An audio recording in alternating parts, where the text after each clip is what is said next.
New at 11, the frantic search for 22-year-old Jolissa Fuentes of Selma, now in its third week. And today at Avocado Lake, an out-of-state volunteer dive team making it their mission to find out what happened to her. Our Juanita Adame was at the lake, and she has more for us.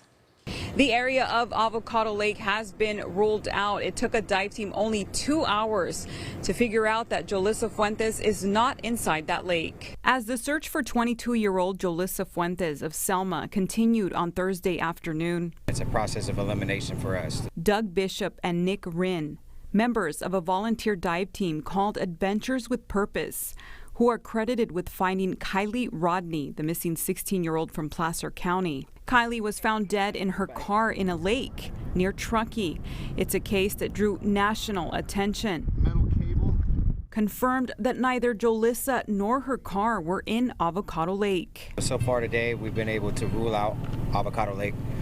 We have spent the last few hours running sonar, and we were able to dive on a target that we identified. As far as this lake, it has a lot of growth on it, a lot of kind of algae weeds that are 2 to 4 feet tall.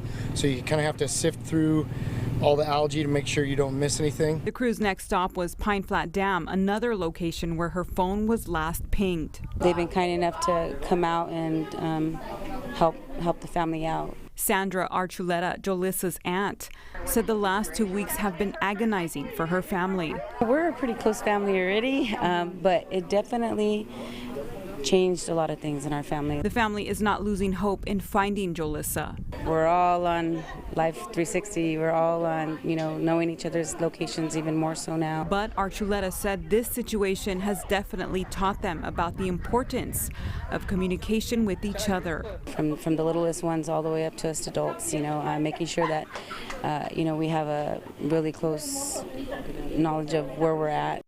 The crew plans to continue the search tomorrow at Pine Flat, but as for now, the search for Jolissa Fuentes continues. Reporting in Fresno, Juanita Adame, KC24, local news that matters.